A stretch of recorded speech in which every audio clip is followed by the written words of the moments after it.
Bonsoir à toutes, bonsoir à tous. Bienvenue sur Ligne 68 TV, votre télé régionale de proximité.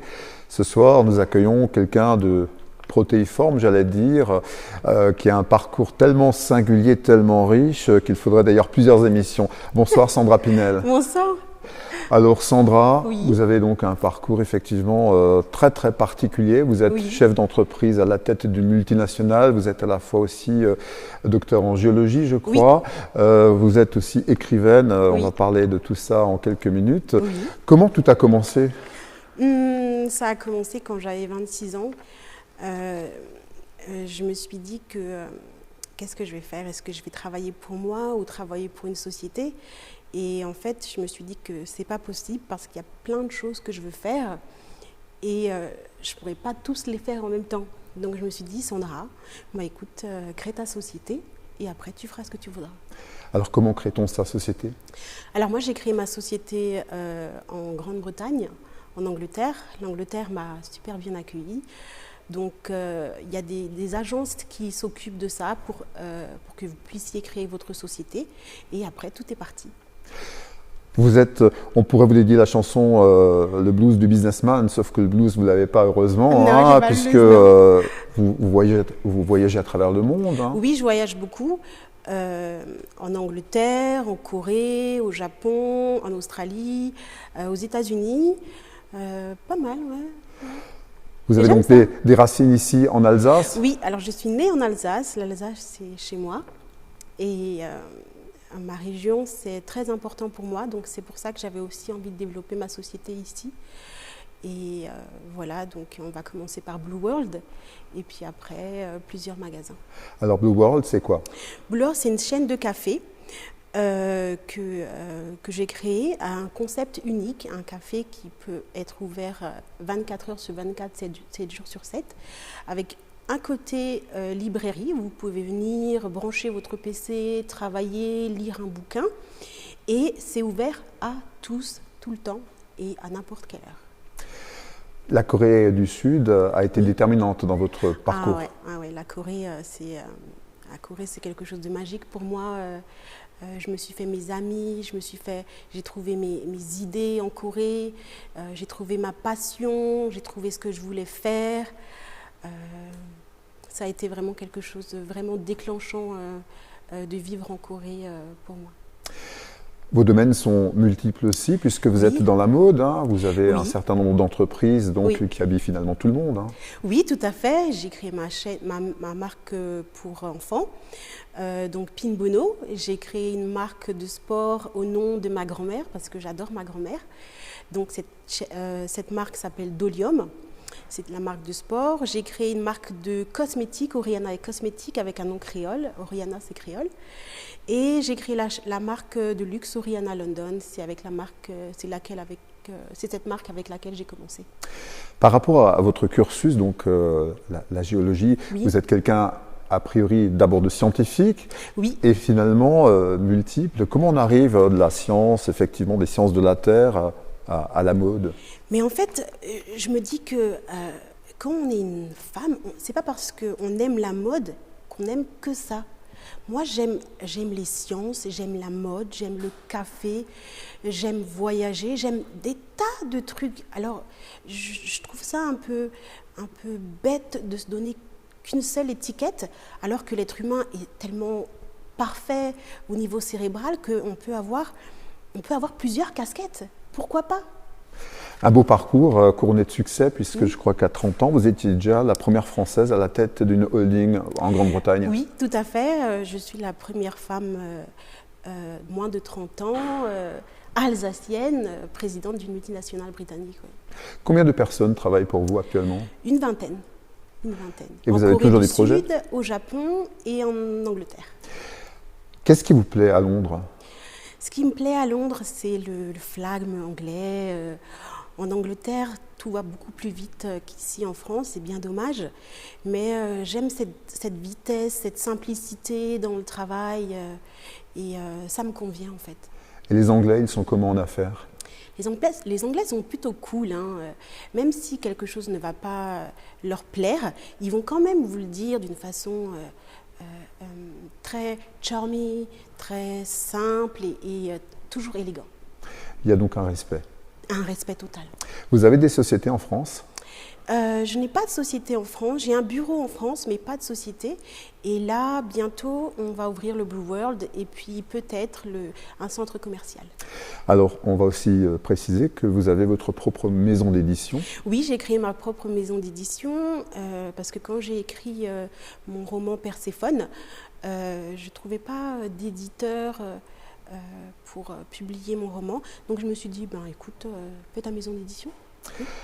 Perséphone, donc Oui. à la base, Oui. mythologiquement, c'est donc une divinité C'est une divinité, oui, c'est la déesse du de souterrain, de l'enfer, je crois. Non, c'est la femme de Hadès, dieu de l'enfer. Et elle est la fille de Déméter, déesse de la moisson. Et ça va être une grande surprise, mais ça parle un peu de Dieu dans ce roman. Sauf que donc Perséphone est adapté au contexte actuel. Donc il est tout à fait adapté. Il est tout à fait adapté au contexte. Il y a de l'amour, il y a de la passion, mais toujours avec ce point de vue de Dieu. Donc ils sont omnipotents, omniscients, et c'est très intéressant dans ce sens-là en voyant le point de vue de Dieu. C'est parti donc pour une quadrilogie, je crois. C'est ça, tout à fait. 4 tomes.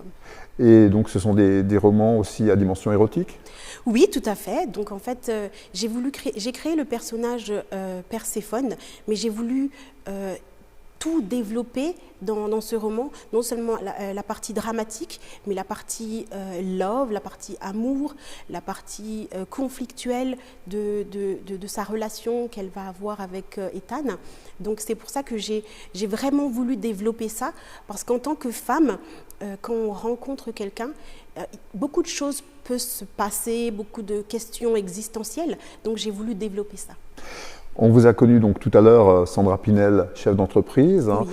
Et sous votre nom donc d'écrivaine, oui. C'est Kim Sam-soon. Ça veut dire quelque chose? C'est un nom coréen. J'ai pris ce nom en Corée quand j'étais étudiante là-bas. C'est un nom pas très apprécié en Corée. Ça veut dire c'est un nom très très vieux du genre Georgette ou quelque chose comme ça. Mais moi, je sais pas, il me plaît, je le trouve. Oui, ça sonne bien. Ouais, moi j'adore.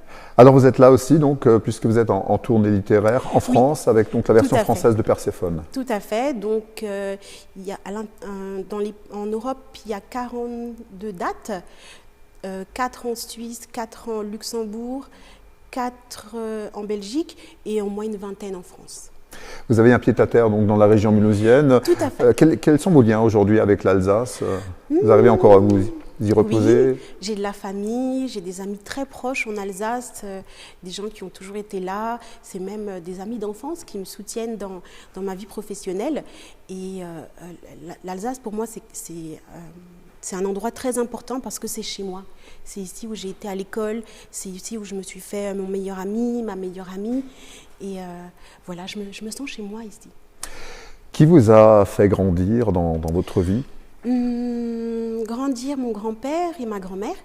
Ils m'ont toujours dit, Sandra, tu es une femme de couleur, tu vas devoir t'imposer dans la vie.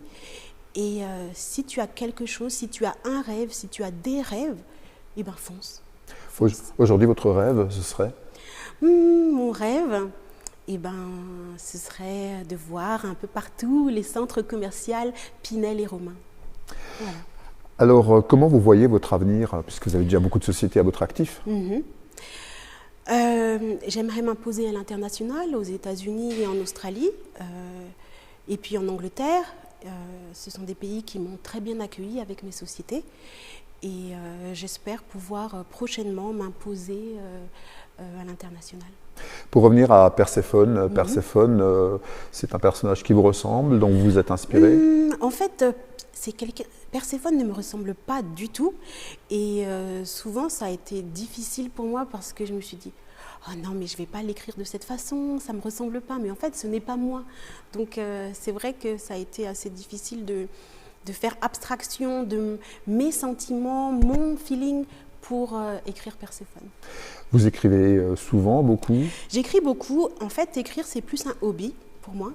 Donc là, je suis en train d'écrire Les Moulins et Les Sœurs Yakuza. Donc les sœurs Yakuza, c'est l'histoire d'une princesse Yakuza.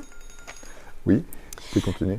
C'est l'histoire d'une princesse Yakuza et en fait cette femme ne peut pas avoir d'enfant, donc elle vit au Japon dans le clan Edo. Le clan Edo en fait était la police secrète de l'empire japonais il y a très longtemps et en fait cette femme va avoir 4 petites filles qu'elle va trouver à travers le monde et elle va les élever à la mode japonaise, vraiment tout ce qui est traditionnel japonais. Et après, leur dernière mission, ça va être de partir aux États-Unis et de se confronter justement à cette culture américaine. Et en fait, il y a une fille qui est black, une fille qui est hispanique, une fille qui est asiatique et une fille qui est blanche. Et en fait, elles ont grandi comme des sœurs, vécu comme des sœurs toute leur vie. Et les gens ne vont pas comprendre comment ça se fait qu'elles puissent être sœurs et des choses comme ça. Donc voilà, ça va parler de plein de choses existentielles. Vous parlez créole? Je parle créole très très bien. Vous pouvez nous dire quelque chose? Comme quoi? Bonne soirée par exemple? Bonne soirée, oui, bien sûr. Bonne soirée, oh mon Dieu, maintenant je bégaye. Comme je n'ai pas l'habitude de parler créole tous les jours. Ou en zaféao. Émission là, t'es belle, on aimait ça. Qu'est-ce que je peux dire encore en créole? Un autre soleil. En créole, en général, on dit un autre soleil quand on dit bonne soirée, donc à bientôt. Eh ben, avant de vous souhaiter un autre soleil, Merci, je vais vous demander encore, Sandra, s'il y avait un endroit sur la Terre où vous aimeriez vraiment habiter, ce serait où, puisque vous voyagez tellement? Ça, c'est une question difficile. Aimer habiter? Je crois que j'aimerais habiter sur l'île d'Hokkaido au Japon. Ça me plairait. Merci beaucoup Sandra Pinel, Merci. entrepreneur, et donc Merci. Kim Sam-soon pour l'écriture. On rappelle Perséphone en signature prochainement dans la région. Et donc je vous souhaite un autre soleil. Une bonne soirée donc aux téléspectateurs de Ligne 68 TV. À bientôt et abonnez-vous. Merci. De Colmar, la société El Cunigel et Alsace Destination Tourisme viennent de lancer en Kenya et Yamato leur titre Saint-Patron de l'Antiquité internationale de l'État à Absaï, touché par un incendie dans la ville d'hiver.